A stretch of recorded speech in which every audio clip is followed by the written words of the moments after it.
بے نشانوں کا نشان مٹتا نہیں، مٹتے مٹتے نام ہو ہی جائے۔ صحیح کہہ رہے ہیں وہ جی۔ بات دراصل یہ ہے کہ ہر امام کے اپنے مسجد کی ذمہ داری ہے۔ ایک امام پورے شہر کی اصلاح نہیں کر سکتا اکیلا، بالکل نہیں۔ ہر امام اپنے مسجد کا ذمہ دار ہے اور اپنے مقتدیوں کا ذمہ دار ہے، اپنے محلے کا ذمہ دار ہے۔ اگر وہ اپنے سطح پر اپنے محلے کی اصلاح کر رہا ہے تو وہ اپنے حصے کی شمع جلا رہا ہے۔ جی بے شک۔ تو ہر انسان اگر اپنے حصے کی شمع جلا دے تو پوری روشنی ہو ہی جائے گی۔ ہمیں تو یہ کوشش کرنی ہے کہ ہمارے ذمے کیا ہے۔ اللہ کے رسول صلی اللہ علیہ وسلم نے فرمایا کلکم مسئول و کلکم مسئول عن رعیتہ، تم میں سے ہر ایک جواب دہ ہے اور ہر آدمی سے سوال ہوگا اس کے بعد تحتین کے بارے میں۔ تو اب مقتدی امام کی بہت بڑی ذمہ داری ہوتی ہے۔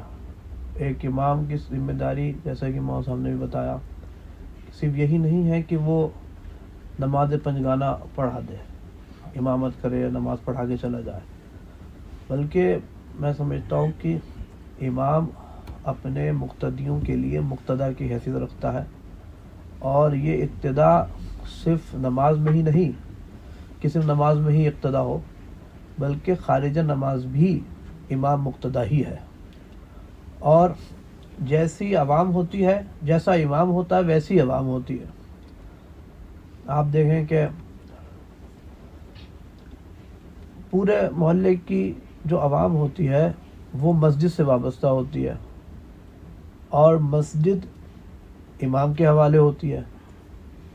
تو امام مسجد گویا اپنے پورے محلے کا دل ہے، قلب ہے، مرکز ہے۔ رسول اللہ صلی اللہ علیہ وسلم نے فرمایا دل کے بارے میں کہ ان من الجسد مضغۃ اذا صلح صلح الجسد كلہ واذا فسد فسد الجسد كلہ الا وہی القلب۔ حضور صلی اللہ علیہ وسلم نے فرمایا کہ جسم میں گوشت کا ایک ایسا ٹکڑا ہے کہ اگر وہ درست رہے تو پورا جسم درست رہتا ہے، اور وہ فاسد ہو جائے، وہ خراب ہو جائے تو پورا جسم خراب ہو جاتا ہے۔ تو آپ یوں سمجھیے کہ پورا محلہ اور محلے کے لوگ گویا جسم ہیں، اور اس میں امام جو ہے وہ قلب کی حیثیت رکھتا ہے، دل کی حیثیت رکھتا ہے۔ تو اگر امام اپنی ذمہ داری، اور امام اگر درست ہے اور اپنی ذمہ داری درست طریقے سے ادا کر رہا ہے، اپنے فرائض کو درست طریقے سے نبھا رہا ہے، تو اس کے مقتدی اور اس کا محلہ بھی درست رہتا ہے۔ اور اگر خدا نخواستہ امام ذمہ داری درست طریقے سے نہیں نبھا رہا ہے، اپنے فرائض کو پورا نہیں کر رہا ہے، تو اس کا محلہ بھی درست نہیں رہ سکتا۔ اور یہ بات بالکل مجرب ہے، دیکھی ہوئی ہے۔ اور آپ خود دیکھیے، آپ لوگ خود کہہ رہے ہیں بریلی شریف کے حالات دیکھیے۔ جہاں تک میں نے بریلی کے حالات دیکھ رہا ہوں، سمجھ رہا ہوں، تو مجھے ایسا محسوس ہوتا ہے کہ بریلی کے مسلم معاشرے کے حالات مجھے تو بہتر نہیں لگتے۔ اب جیسے اور شہروں میں ہم باہر جاتے ہیں، بمبئی ہے اور جو بڑے مراکز ہیں سنیوں کے، وہاں پہ ہم نے دیکھا جو سنیوں کے حالات ہیں، لیکن یہ گویا سنیت کا مرکز ہے، لیکن اس کے باوجود بھی ہم یہاں پر حالات بہتر نہیں پاتے ہیں۔ لوگوں کے گھروں کے حالات، پردے کے حالات، عورتوں کے حالات، مردوں کے حالات، شادی بیاہ کے حالات، پھر تعلیم و تعلم کے حالات، یعنی آپ غور کریں تو تمام حالات ناگفتہ بے ہیں۔ اور میں سمجھتا ہوں کہ شہر بریلی میں صحیح ڈھنگ سے اور دعوت و تبلیغ جس طریقے سے ہونا چاہیے وہ نہیں ہو پا رہی، اور دعوت و تبلیغ ہی سے آپ کسی بھی برائی کو، کسی بے حیائی کو، کسی بد مذہبی کو، کسی بدعقیدگی کو اسی سے روک سکتے ہیں۔ اگر دعوت و تبلیغ صحیح طریقے سے نہیں ہو رہی ہے، مولانا صاحب نے صحیح کہا کہ ہماری توجہات و ترجیحات غیر ضروری امور بن کے رہ گئے ہیں۔ جو میں نے ایک بات ان سے نظریے میں بھی کہی تھی کہ بھئی اگر کسی انسان کو نزلہ ہو، زکام ہو، اور اس کے دل کی بیماری ہو اور پھیپھڑے کی بیماری ہو، گردے کی بیماری ہو، اور آپ آ کر کے اس کے نزلے زکام کو علاج کر کے چلے جائیں، اور اس کے دل کا علاج نہ کریں، پھیپھڑے کا علاج نہ کریں، گردے کا علاج نہ کریں، تو وہ زندہ رہ پائے گا؟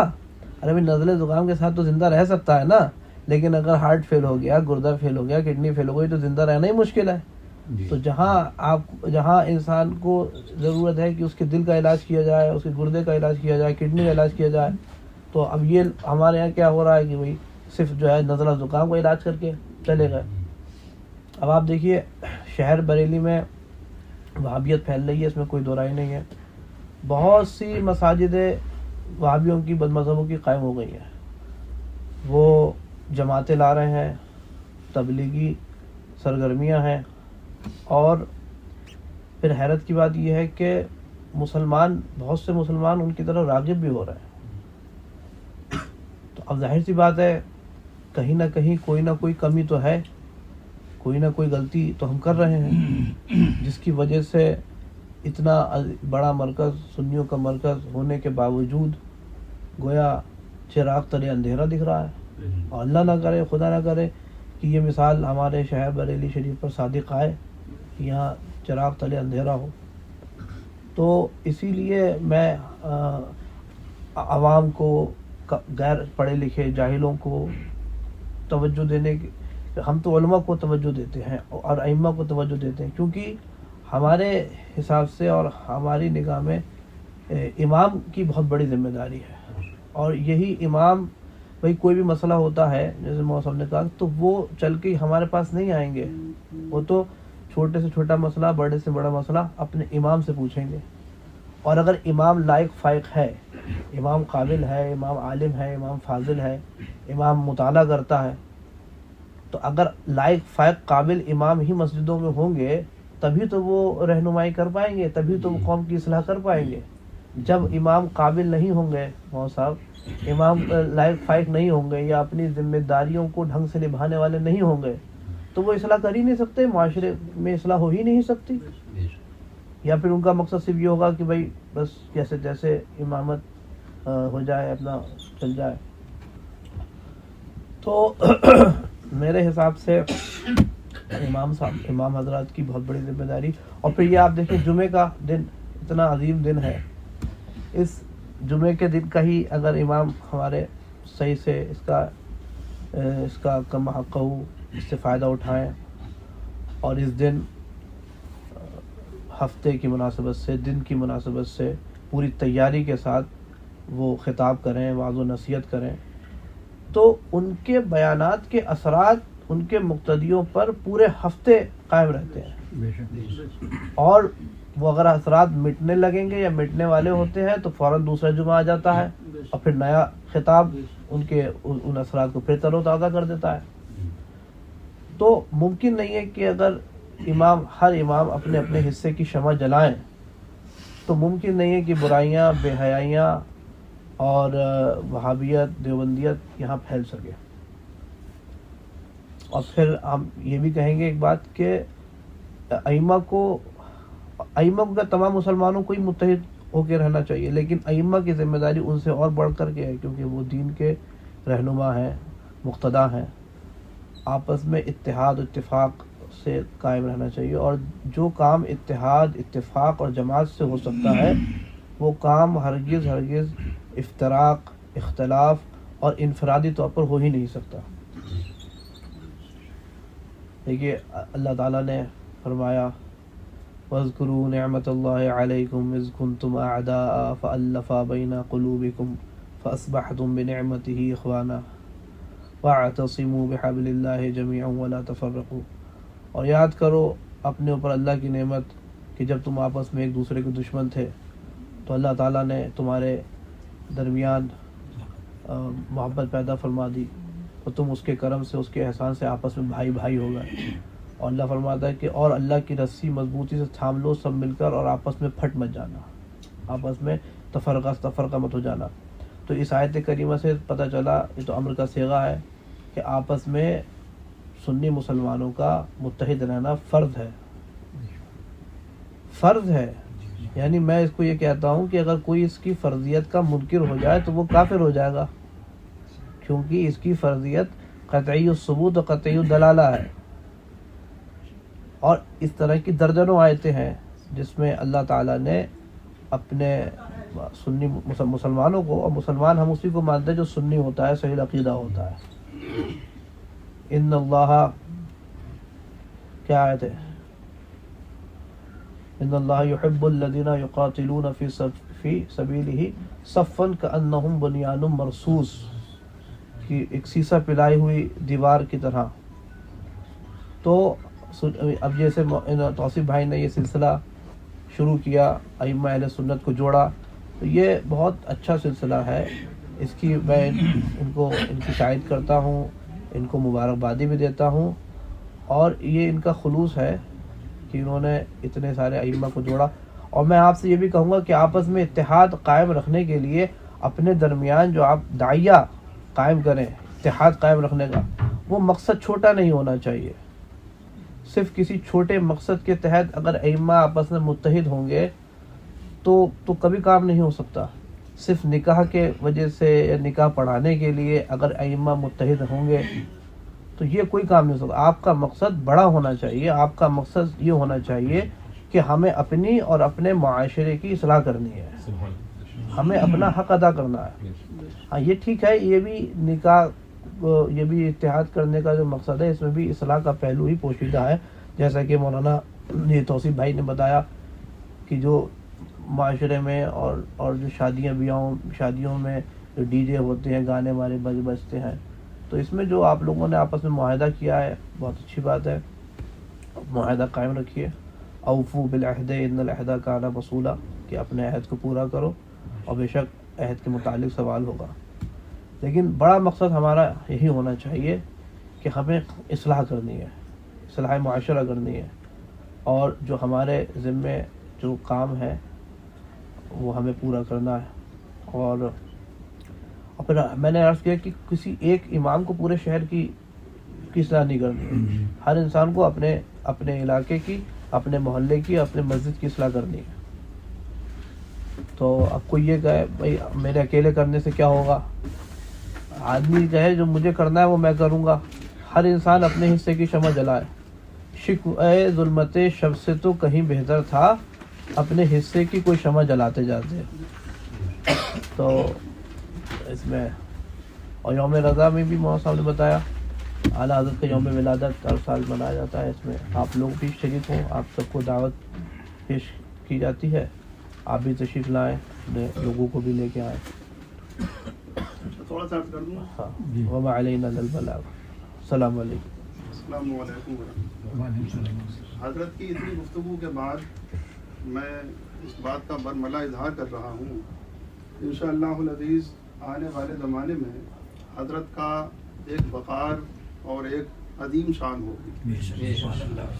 کیونکہ اس خانوادے کے جو بزرگان دین ہیں اور ان کی جو اولاد ہے، ان میں سمجھتا ہوں کہ حضرت کی تقریریں اور حضرت کی کچھ تحریریں پڑھنے کے بعد مجھے لگتا ہے کہ آنے والے وقت میں انشاءاللہ العزیز حضرت دین کا بڑا کام کریں گے.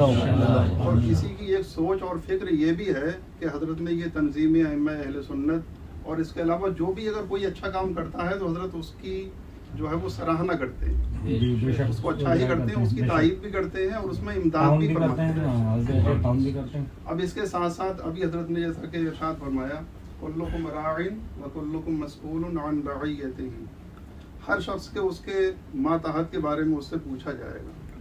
تو قرآن کریم ہی میں ایک جگہ یہ آیت بھی ارشاد فرمایا ثم لتسألن یومئذ عن النعیم، پھر ضرور تم سے جو ہے وہ نعمتوں کے بارے میں پوچھا جائے گا.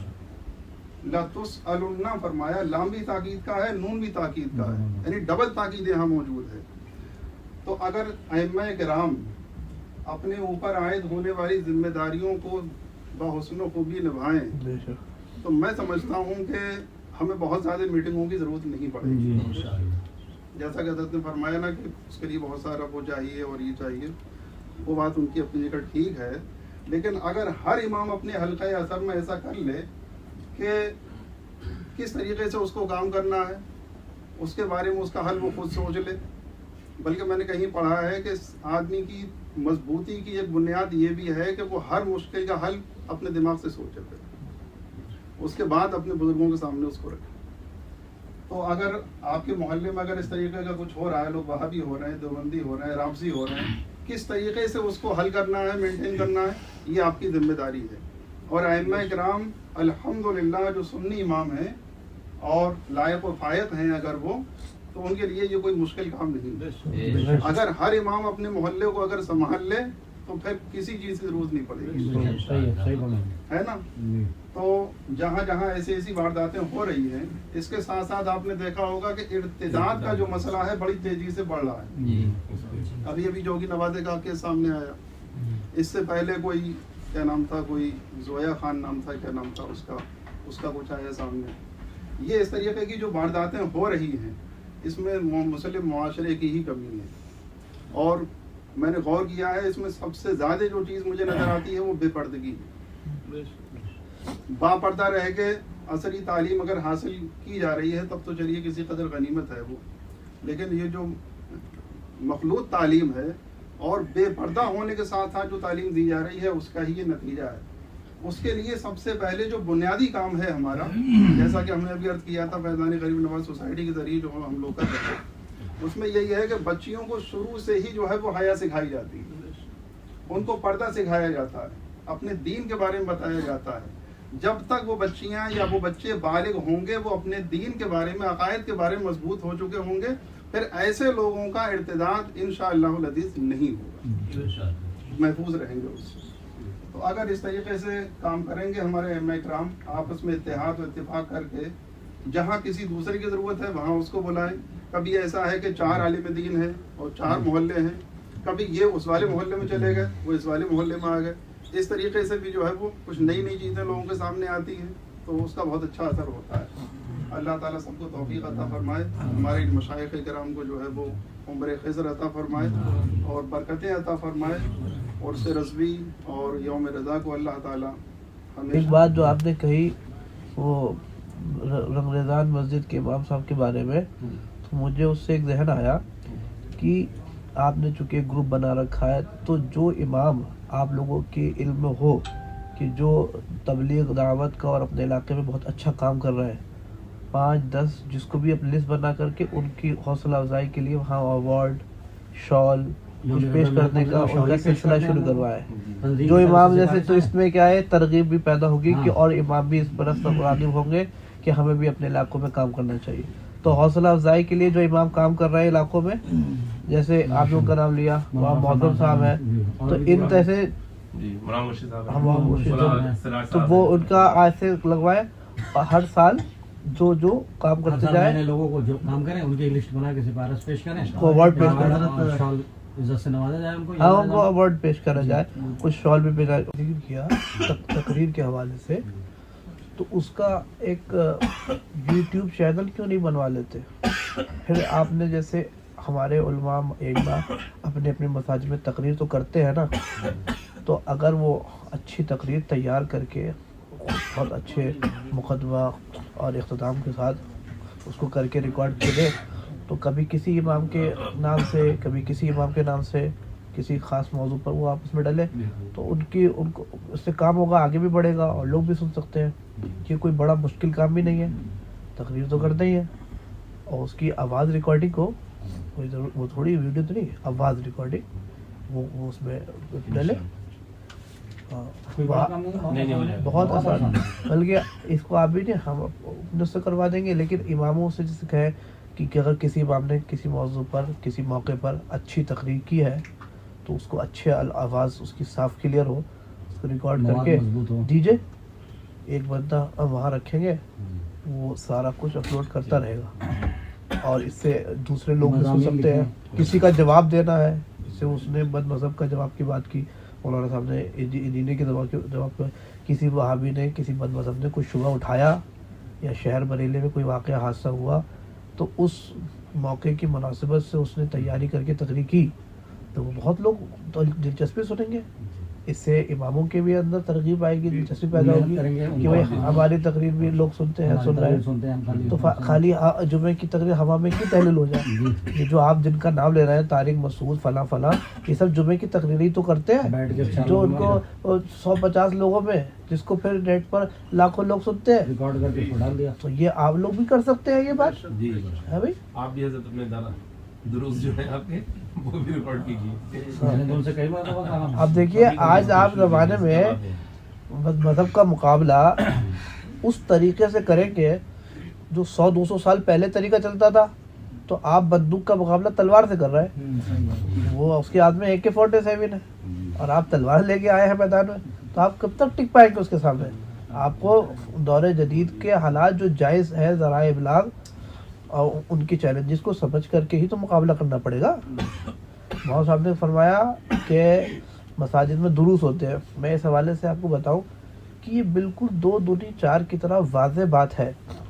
ہم بھی جب سفر پہ نکلتے ہیں تو گاڑی رکنا پڑتی ہے جگہ جگہ نماز پڑھنے کے لیے, تو اکثر ایسا ہوتا ہے کہ ہم مسجد میں گھسے ہی نہیں کہ ہمیں احساس اور پتہ چل جاتا ہے کہ یہ مسجد دیوبندی کی ہے کہ سنی کی.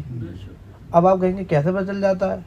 کہ جہاں ہمیں دکھتا ہے کہ صفائی ستھرائی نہیں ہے, مسجد کا کوئی نظم و ضبط نہیں ہے, وہاں جو ہے وضو خانہ صاف ستھرا نہیں ہے, وہاں پہ لوگ جو ہے کسی کی توجہ نہیں ہے, وہ آج سنیوں کی مسجد ہے. اور جب ہم یہ معاذ اللہ بالکل ہمیں جب تک آپ مرض کی تشخیص نہیں کریں گے تو اس کا علاج کیسے کریں گے؟ پھر جب مان لیجیے دیوبندی کی مسجد میں ہمیں تو اپنی نماز پڑھنی ہے, اس کے پیچھے تھوڑی پڑھنی ہے, تو دیکھا تو بیت الخلاء صاحب, وضو خانہ صاحب, اور پھر ایسا نہیں کہ مسجد خالی ہے, وہ امام لے کر کے 5-7 لوگوں کو بیٹھا ہے اور درس دے رہا ہے. اور یہ اکثر, اور ہم نے ان کے درس کو دیکھا اور ہم نماز پڑھ رہے تھے تو تھوڑا اپنے توجہ سے سنا بھی, تو صرف نماز کی باتیں, دین کی باتیں, کوئی بدعقیدگی کی باتیں نہیں جو اس کے اپنا مسلک ہے کہ یہ شرک ہے, یہ بدعت ہے, یہ قبر پجے ہے, کوئی ایسی بات نہیں. تو اب ظاہر سی بات ہے, مولانا صاحب نے کہا کہ وہابیت کیوں پھیل رہی ہے, تو جب وہ وہاں جائے گا تو وہ تو کہے گا یہ اسلام ہے. اب آپ کو واقعہ بتائیں, دلی مہرولی شریف کا, ہم نے حاضری کے لیے گئے تو عصر کا وقت تھا, ہم نے کہا لاؤ پہلے نماز پڑھ لیں. نماز وہاں پہ ادھر کونے میں ایک وہابی کی مسجد, وہاں گئے, مولانا صاحب بھی ساتھ میں تھے, تو وہ امام جو ہے باقاعدہ بہت ڈھنگ سے تبلیغ کر رہا ہے, بہت ہی مطلب اپنے حساب سے بڑا خلوص, بڑا جذبہ اصلاح اس میں. اور پھر وہاں سے جب ہم نکل کے ادھر آئے اپنے سنیوں میں, یعنی حضرت کی درگاہ پر, تو وہاں پہ ایک ایک قدم پہ ہم نے بدعت و خرافات اور غیر شرعی رسوماتی دیکھی. وہ ہم نے کہا کہ یہ اسلام ہے ہی نہیں, اتنی بڑی بڑی ٹوٹی لگائے بیٹھے ہیں اور گھسڑ کر کے سر پیسے لاؤ پیسے لاؤ, یہ جو ہو رہا ہے, مزار پہ سجدے کروا رہے ہیں, قوالیاں بج رہی ہیں. تو آپ ایک بات بتائیے, ایک پڑھا لکھا آدمی جو بہت زیادہ بھی پڑھا لکھا نہ ہو, ایک بہت زیادہ معقول آدمی بھی نہ ہو, اگر وہ اس کو وہاں دیکھے اور اس کے بعد اس کو دیکھے گا تو وہ کہے گا بھائی اصل اسلام یہ نہیں ہے, اصل اسلام یہ ہے, تو وہ خود بخود ان کی طرف راغب ہو جائے گا. پھر آپ دیکھیں اب بہت سی جگہوں پر اتنا زبردست حلقہ درس بنا کے رکھتے ہیں, وہاں بھی اتنا کام کرتے ہیں, اتنی تبلیغ کرتے ہیں, اتنی محنت کرتے ہیں کہ آپ سوچیے کہ ہماری مجلس میں آدھا ذکر تو وہابیوں کے کام کا ہو گیا, کیونکہ ہم خود ان کے کام سے متاثر ہو رہے ہیں, اور پھر ہر میدان میں کام ہے ان کا, ہر میدان میں. اور میں آپ سے کہہ رہا ہوں, یہ تو خیر امامت کی بات ہے, ایک شعبہ ہے جماعت اہل سنت کا, لیکن میں اپنے طور سے یہ محسوس کرتا ہوں وہاں معظم صاحب کہ جماعت اہل سنت کے تقریباً ہر شعبہ زوال پذیر ہے. یہ صرف مساجد کا ہی شعبہ نہیں, امامت کا ہی شعبہ نہیں, جلسے جلوسوں کا کیا حال ہے, ہمارے جہالت ہو رہی ہے وہاں, حماقت ہو رہی ہے وہاں, اس سے دین کا کام نہیں ہو رہا ہے ان جلسوں سے, سوائے دین کے نقصان کے. یہ قوم کا صرفہ ان تمام خرافات میں خرچ ہو رہا ہے. آپ بتائیے, ابھی ہم جگہ گئے بہار میں تو 2 دن کا جلسہ کیا, پتہ کیا کتنے روپے خرچ کیے, ہمیں بلایا تھا 12-13 لاکھ روپے کا جلسہ کیا. اور ہم نے پوچھا بھائی آپ کیا اسپتال ہے, کلینک ہے, مکتب ہے, مدرسہ ہے, تو کچھ نہیں ہے. تو رات کے 2 محفل, اور وہ بھی بالکل روایتی جلسہ. کون آنے والا, وہی سب پیشاور. اب میں کسی کا کیا نام لوں, وہی سب وہی پیشاور مقرر جو ادھر گھومتے ہیں. اب بتائیے کیا اس قوم کی کیا حالت ہے, اب ہماری توجہ اس پر ہونی چاہیے کہ آپ اس کا، لیکن چلیے وہ تو بڑا میدان ہے، یہاں پہ فقہی سیمینار ہوتے ہیں، ایک فکری سیمینار بھی ہونا چاہیے اس میں یہ تمام بحثوں کو لے کے آئے. پھر یہ آپ اس کا شعبہ ہے، جلسہ جلوس کا میں نے کہا، امامت کا شعبہ ہے، تبرکات کا بھی ایک شعبہ ہے. آج کل تبرکات کو لے کر کے بھی پورا ایک فالس فراڈ ہو رہا ہے. ہمارے پاس سنے کتنے مسائل آئے ہوئے. تو معمولات اہل سنت کے نام پر، شعار اہل سنت کے نام پر وہ تنزل ہو گیا ہے، وہ زوال ہو گیا ہے جس کی ماضی قریب میں کوئی مثال نہیں تھی. میں نے عرس رضوی کے موقع پہ تقریر میں یہی کہا تھا کہ اعلیٰ حضرت کے بعد اعلیٰ حضرت کے خلفاء، اعلیٰ حضرت کے تلامذہ اور اعلیٰ حضرت کے شاگردوں تک معاملہ بہت مضبوط رہا. ہر میدان پہ ان کی نگاہ تھی، خارجی اور داخلی. خارج سے اگر ہنود غیر مسلم حملہ کر رہے ہیں، سیاسی، سماجی، اقتصادی میدان میں مسلمانوں کو کمزور کرنے کی کوشش کر رہے ہیں، تو وہ وہاں پہ بھی نگاہ رکھتے تھے، اور داخلی میدان میں وہاں بھی دیوبندی جو خرافات کر رہے ہیں وہاں بھی نگاہ رکھتے تھے، اور آپس میں اتحاد کی فضا قائم تھی. لیکن جب پھر خلفاء کے خلفاء، تلامذہ کے تلامذہ، شاگردوں کے شاگرد، اور اس کے بعد آج جو ہمارا زمانہ ہے، شاگردوں کے شاگردوں کے شاگرد، اعلیٰ حضرت کے تلامذہ کے تلامذہ کے تلامذہ، خلفاء کے خلفاء کے خلفاء، تو میں دیکھتا ہوں ہماری توجہات اور ترجیحات بہت ہی غیر ضروری چیزیں ہو گئیں. تو بہرحال وہ میدان، وہ بحث تو ہمیں بھی نہیں، لیکن ہمارا یہ معاملہ ہے اماموں کا، اور ہم ابھی پورے ہندوستان کی بات نہیں کر رہے ہیں. کم سے کم شہر اور کم سے کم ایک شعبہ امامت کا، مسجد کا، یہ ہو جائے درست. اور میرا مقصد صرف یہ ہے کہ ہم کبھی بریلی میں باہر آئے، کم سے کم کوئی کہے کہ ہاں یہ اعلیٰ حضرت کا شہر ہے، یہاں پہ اعلیٰ حضرت کی تربیت موجود ہے. ورنہ کتابوں میں تو یہاں تک لکھا ہے کہ اعلیٰ حضرت کے زمانے میں تو یہ تربیت تھی کہ چھوٹا سا بچہ بھی وہ دقیق مسائل جو بڑے بڑے مفتی نہیں جانتے تھے وہ اس کو پتہ ہوتے تھے. تو کم سے کم ہمارے یہاں بھی مساجد کے میں حالات ایسے ہوں کہ کوئی باہر کا آئے تو کہے ہاں بھائی اعلیٰ حضرت کے شہر میں گیا تھا. ورنہ حالات تو اتنے خراب ہیں کہ آدمی کہے گا ہمارے یہاں تو بڑھیا تھا، تو ہم مرکز میں چراغ تلے اندھیرا ہے یہاں. تو بہت میرا منشا یہ ہے کہ میرا مقصد ہی یہی ہے کہ بھئی اگر ہمیں اللہ تعالیٰ نے خادم علم بنایا ہے تو ہم کچھ خدمت کریں. تو اسی لیے ہم آپ کو بھی بلاتے ہیں، شہر میں بھی جاتے ہیں. مقصد صرف یہ ہے کہ کچھ کام ہو، اللہ ہمارے ذات سے کچھ کام لے. کام وہ لے لیجئے تم کو جو راضی کرے، ٹھیک ہو نام رضا تم پہ کروڑوں دور. اللہم صلی علی سیدنا و مولانا محمد معدن الجود والکرم وعلی آلہ وصحبہ وبارک وسلم. صلاۃ و سلام علیک یا رسول اللہ صلی اللہ تعالی علیہ وسلم. یا اللہ یا رحمان یا رحیم، اللہ تعالیٰ اس مختصر سی محفل کو، اس مجلس کو قبول فرما لے. مولا تعالیٰ ان تمام اماموں کا آنا قبول فرما، ان کی شرکت قبول فرما. مولا تعالیٰ اپنے حبیب کے صدقہ توسل سے ان کو خوب خوب علم نافع عطا فرما، عامل صالح کی دولت سے مالا مال فرما. مولا تعالیٰ ان کو خوب خوب دعوت و تبلیغ کرنے کی توفیق عطا فرما. اپنے اپنے علاقے میں، اپنے اپنے مساجد میں خوب مولا تعالیٰ دین کی خدمت کرنے کی توفیق عطا فرما. مولا تعالیٰ معاشرے کی اصلاح کرنے کی توفیق عطا فرما. ان کو اعلیٰ حضرت کی کتابوں کا مطالعہ کرنے کی توفیق عطا فرما. مولا تعالیٰ ان کے سینوں کو کشادہ فرما دے، زبان سے ہماری لکنت کو دور فرما دے.